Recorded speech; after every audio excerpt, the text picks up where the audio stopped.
শহর জুড়ে শীতের আনাগোনা, আর শীত মানে শিল্প ও সংস্কৃতির নানা উৎসব। দরজায় তাই কড়া নাড়ছে ২৪তম ঢাকা আন্তর্জাতিক চলচ্চিত্র উৎসব। এরই মাঝে জানা গেছে ১০ থেকে ১৮ জানুয়ারি চলবে সিনেমা নিয়ে উন্মাদনা, বসবে দেশ বিদেশের চলচ্চিত্র প্রেমীদের মিলন মেলা। কেমন হবে এবারের আয়োজন, রাষ্ট্রীয় সহযোগিতাই বা কতটুকু? সময়কাল ১৯৯২। তখন থেকে ঢাকা আন্তর্জাতিক চলচ্চিত্র উৎসব আয়োজন করছে রেইনবো ফিল্ম সোসাইটি। এবার বসছে ২৪তম আসর।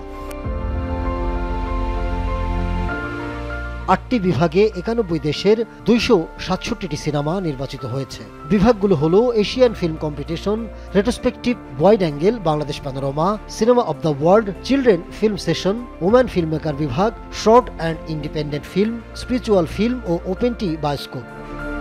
এখন চলছে শেষ মুহূর্তের প্রস্তুতি। বাইরের ডেলিগেটস, ভলেন্টিয়ার্সদের গুছানো, ওনাদের সবকিছু জানায় দেওয়া, একটা ভলেন্টিয়ার্স মিটিং করা, ওনাদের সবকিছু প্রিপেয়ার করে দেওয়া, আমাদের হসপিটালিটির যে টিমটা তাদেরকে ডাক দেওয়া, বুঝানো জিনিসটা, এগুলোর প্রিপারেশন চলছে। শেষের দিকে আমাদের যেমন হয়, মানে আদা জল খেয়ে আমরা সবাই কাজে নেমে পড়ি, প্রচুর প্রেশার থাকে কাজের। এই সময় হচ্ছে ফিল্ম সেন্সর করাচ্ছি, আমরা পারমিশন নিচ্ছি, ডিরেক্টর থেকে আমাদের কনফার্মেশন নিচ্ছি, কোন কোন গেস্ট আসবে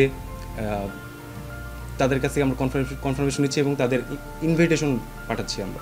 আশা করি প্রতিবারের মতো এবার সব আয়োজন জমজমাট থাকবে, যেহেতু ফরেন ডেলিগেটসরা আসতেছেন, ফরেন ডিরেক্টররা আসতেছেন, প্লাস আমাদের কিছু ইনভাইটেড স্পেশাল গেস্ট আছে।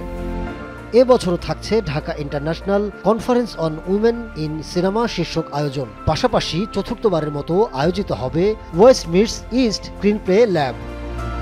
চতুর্থবারের মতো আয়োজন করা হচ্ছে মাস্টার ক্লাস। ২৪তম আয়োজন নিয়ে যমুনা টেলিভিশনে মুখোমুখি উৎসব পরিচালক। মানুষের তো ক্ষুধা আছে ভালো কিছু দেখার, ভালো কিছু শোনার, ভালো গান শোনার, ভালো ছবি দেখার। তা আমাদের ফেস্টিভ্যালে যে ছবিগুলো আসে, অনেক প্রচুর ভালো ভালো ছবি আসে, তো সেই ছবিগুলো তো তারা দেখতে পারে। সেই ছবিগুলো দেখার মধ্যে দিয়ে তাদের যে আত্মতৃপ্তিটা হয় সেটা তো কম না। কদিন পরেই শুরু হবে উৎসব। রাষ্ট্রীয় সহযোগিতা আছে কতটুকু?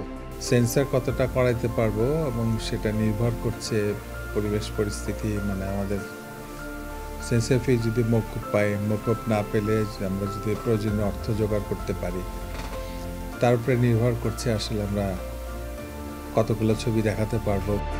নান্দনিক চলচ্চিত্র, মননশীল দর্শক, আলোকিত সমাজ, এই প্রতিপাদ্য নিয়ে এবারও জমে উঠবে ঢাকা আন্তর্জাতিক চলচ্চিত্র উৎসবের ২৪তম আসর। শুরু countdown. Ahmed Tauquir, showbiz tonight.